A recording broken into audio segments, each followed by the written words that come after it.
Bagi kanak-kanak, keperluan teknologi digital seiring dengan adab adalah sangat penting.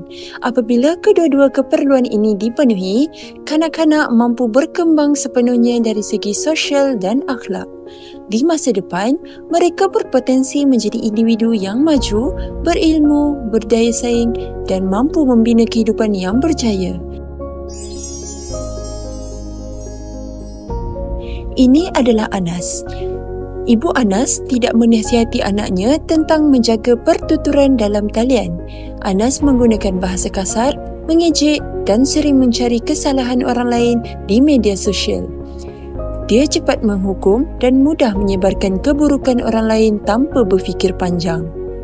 Tindakannya ini bukan sahaja menimbulkan perpecahan, malah menyebabkan orang sekeliling menjauhkan diri. Dalam dunia digital yang serba canggih, perbuatan Anas dengan mudah tersebar dan merosakkan imej serta maruahnya sendiri secara terbuka. Bagaimana pula jika kisahnya begini? Ini adalah Anas. Ayah Anas jarang menekankan kepentingan untuk menyelidik kesahihan sesuatu berita. Anas bersikap tidak teliti. Setiap maklumat atau berita yang diterima, Anas terus menyebarkan di media sosial tanpa menyelidik kebenarannya terlebih dahulu. Tindakan ini menyebabkan individu lain menerima kesan buruk, fitnah dan kerugian.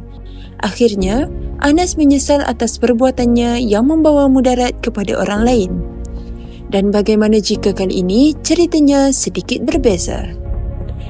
Ini adalah Anas. Anas dididik oleh ibu bapanya tentang adab dan akhlak ketika berkomunikasi di alam digital. Dia belajar untuk menjaga kata-kata, menghormati orang lain dan sentiasa berbudi bahasa. Kerana ini, hubungan Anas dengan keluarga, rakan-rakan dan masyarakat sentiasa harmoni. Dia terhindar daripada pertelingkahan dan permusuhan.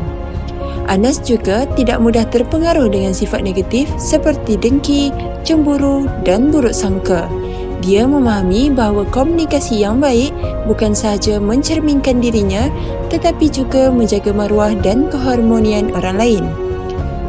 Tiga kisah ini menunjukkan bahawa setiap ibu bapa harus peka dan waspada dengan setiap tindakan dan pertuturan anak-anak mereka, terutama di alam digital. Tunjukkan teladan yang baik kerana contoh yang baik dapat membentuk kepribadian dan akhlak anak-anak. Marilah kita terus maju sebagai satu keluarga yang dihiasi keindahan adab, saling menghormati dan kasih sayang.